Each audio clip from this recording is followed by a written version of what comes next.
اهلا وسهلا. عندي لكم اليوم موضوع جديد. تصبغ على فك ذي، انا لا فكيت اعرف انه موضوع ما يخرش المي. على طاري المويه، عندي لكم سؤال: هل الماء يموت؟ وش اللي جاب طاري الموضوع؟ امس انا قاعد مع واحد من اخواني وكان عنده مشكله جفاف في يديه، يعني يديه ناشفه وجهه وهنا، فيسمونها الجفاف. فتشوف يده كأنها ظهر ضب، ناشفه مره. كنت اقول له انت فيك جفاف لازم تشرب مويه كثير. قال ابوي انا اشرب في اليوم 4 لتر. وش اللي بلا جفاف بلا بطيخ؟ انا موضوعي ثاني. وعالجناه ماشي في جفاف الولد. الشاهد انه شرب مويه وسمع كلام الطبيب وسمع كلامي، بس يقول ما استفاد من المويه اللي يشربها، معناها انه يشرب ماء وليس ماء. ابى اقول لكم ايش معنى هذه المعلومه، انك تشرب مويه وليست مويه. شماعه الاطباء اللي ما يلقى حل للمرضاه، اللي يجي عنده صداع وعنده خمول في الدوره الدمويه، اللي عنده مشاكل، اللي عنده جفاف، دائما يقول له اشرب مويه. هذه هي الشماعه. لكن المشكله ان احنا نشرب مويه وفينا صداع، ونشرب مويه وعندنا جفاف، ونشرب مويه وعندنا خمول، ولا في نشاط في الدوره الدمويه. وش السر؟ معناها ان المويه حقتنا ما هي بمويه. جلست ابحث عن الموضوع امس، قلت ليش كل الناس يقولون ان المويه فيها كل شيء؟ اللي فيه صداع يقول اشرب مويه، اللي فيه جفاف يشرب مويه، اي شيء نشرب مويه، ذا الاطباء كل شيء. انا ما انكر ان الماء هذا هو سر الحياه، الله سبحانه قال في القران وجعلنا من الماء كل شيء حي، امنا بالله. لكن هل هذا الماء اللي نشربه ماء حي ولا ماء ميت؟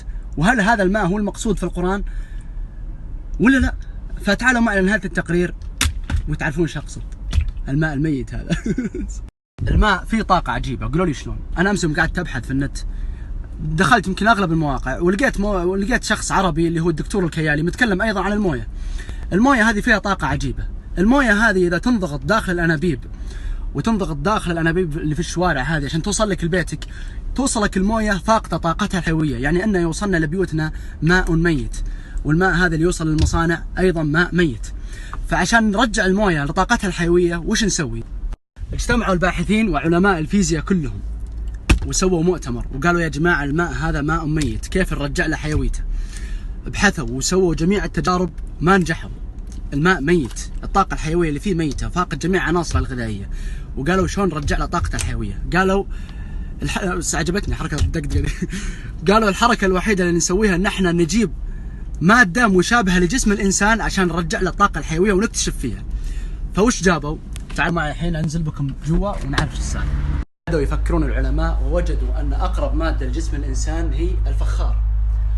جابوا موية من الانابيب من البزبوز وكبوها هنا، وصبوا المويه هنا. بعد نص ساعه سووا عليها التجارب، وجدوا ان الماء عادت له طاقته الحيويه وعناصره الغذائيه كامله بعد نص ساعه من وضعه في الفخار.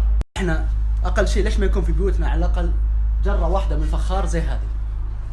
على الاقل نشرب منها لو مره واحده في اليوم، لو على الريق اشرب على الاقل مويه فخار، على الاقل تشرب مويه حيه. خلي المويه ذيك المقرطسه ذيك خلها في الدوام ذيك اشربها. خذها معلومه، تشرب لك لتر واحد يوميا من ماء الفخار يعادل 3 لتر من المياه المعلبة اللي انتم خابرين. وبس هذه هي الطريقة الوحيدة اللي ترجع فيها الحيوية للماء، عن طريق الفخار، لأن الفخار هو أقرب شيء لجسم الإنسان. نصيحة: لا يخلو بيتك من جرة فخار. كان معكم في هذا التقرير هشام العشوان، والسلام عليكم ورحمة الله وبركاته. معلومة: تشتري فخار الأول اللي هو الأبيض البحريني، ثم يجي بعدها الأردني اللي هذاك الشكل، ثم المدني اللي هو السعودي اللي هذا. فالأفضل الأبيض. يلا السلام عليكم.